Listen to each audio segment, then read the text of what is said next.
Assalamualaikum, balik lagi sama Penny yang masih mengikuti Latsar. Dan hari ini Penny belajar agenda 2 bersama Widya Iswara, Bapak Pontas, dan Ibu Mei. Dan juga ada Mas Ajib dan juga Mbak Niken. Pada kesempatan tadi kami belajar mengenai membahas tugas visualisasi tokoh bangsa yang dapat kita teladani dan kita internalisasikan pada diri seorang ASN. Dari tadi di tim kami itu ada di kelompok 4 itu dibedakan menjadi tim 1 dan tim 2, tim genap dan tim ganjil. Nah, dari kami semuanya itu mengusulkan beberapa tokoh yang dapat dijadikan teladan oleh para generasi muda saat ini, yaitu tadi ada Ki Hajar Dewantoro sebagai pelopor pendidikan, ada juga Sri Sultan Hamengkubuwono Sri Sultan Hamengkubuwono IX yang mencontohkan betapa hidup sederhananya beliau yang hanya menggunakan kaos oblong dan sepeda untuk keliling Yogyakarta dan untuk menyapa warga-warga Yogyakarta. Dan yang ketiga yaitu ada Artijo Alkotsar, di mana beliau itu adalah seorang hakim agung yang rela menutup kantor hukumnya karena beliau ditunjuk sebagai jaksa agung, dan ini pengorbanan yang luar biasa bagi seorang jaksa agung mau menutup usaha pribadinya demi tugas bangsa dan negara. Dan yang selanjutnya yaitu dari tim kami ada Raden Dewi Sartika yang juga merupakan salah satu pelopor pendidikan wanita Indonesia yang juga bersama-sama dengan Era Kartini pada saat itu.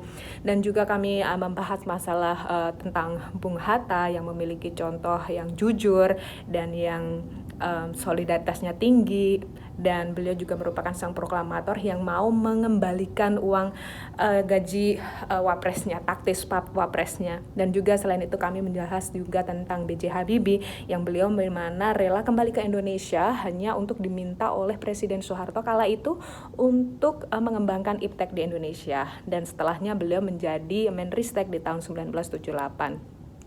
Dan kemudian yang terakhir yaitu kami membahas Butet Manurung, di mana beliau ini adalah generasi milenial, tidak milenial tapi masih di zaman-zaman saat ini, di masa kini, di masa modern saat ini, di mana ini adalah contoh yang tepat bagi generasi muda karena di situasi yang sama, di zaman yang sama, namun tetap memiliki nilai-nilai yang dapat kita teladani selaku generasi muda dan seorang ASN.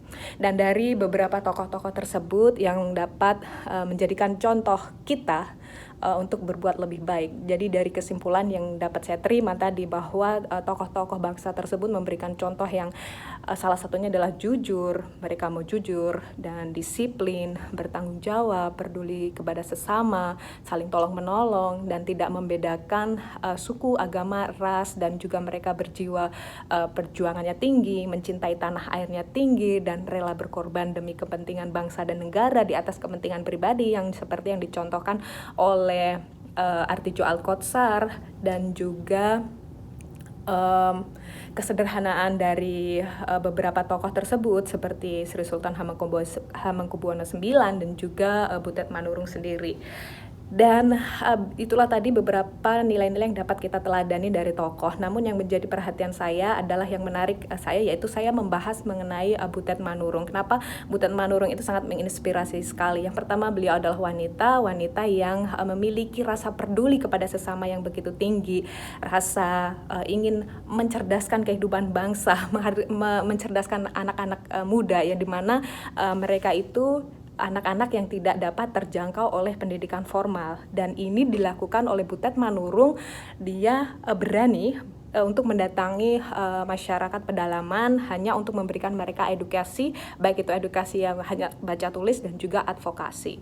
Pada saat si Butet Manurung mengunjungi masyarakat pedalaman, itu tentu mendapatkan beberapa hambatan dan ancaman, yaitu ditodong oleh tombak dan sebagainya, dan tidak diterima oleh masyarakat tersebut. Namun Butet Manurung tetap persisten pada kemauannya, yaitu untuk mencerdaskan masyarakat pedalaman yang dimana tidak bisa mendapat pendidikan secara formal, dan juga selain mengajarkan baca tulis juga Butet Manurung ingin mengajarkan kepada masyarakat pedalaman bahwa advokasi itu penting untuk melindungi tanah adat mereka, di mana tanah adat itu semakin terkikis oleh adanya modernisasi dan globalisasi. Oleh sebab itu Butet Manurung concern concern sekali tentang pendidikan advokasi untuk masyarakat pedalaman, di mana tujuannya itu untuk melestarikan masyarakat pedalaman itu sendiri dan juga lingkungan dari masyarakat pedalaman itu sendiri. Dan saya rasa untuk di zaman modern seperti ini, kita butuh banyak sekali butet manurung yang lainnya yang dapat menjaga Indonesia dan bahkan juga melestarikan Indonesia. Mungkin kita terlalu sibuk untuk melihat keluar bahwa pendidikan seperti itu, perkembangan seperti ini. Namun kita lupa untuk melihat ke dalam diri kita sendiri bahwa ada beberapa daerah yang belum mendapat pendidikan secara baik dan layak. Dan saya sangat terharu sekali kepada perjuangan butet manurung yang mau rela tinggal di daerah pedalaman dengan hidup dan tidur sesuai bagaimana masyarakat pedalaman itu, dan menyesuaikan diri dan akhirnya dapat diterima oleh masyarakat pedalaman. Dan ini sangat luar biasa saya rasa, dan semoga kita bisa menjadi butet-butet yang lainnya. Semoga itu tadi kilasan materi hari ini, semoga bermanfaat bagi kita semua. Saya Penny undur diri dan see you next time.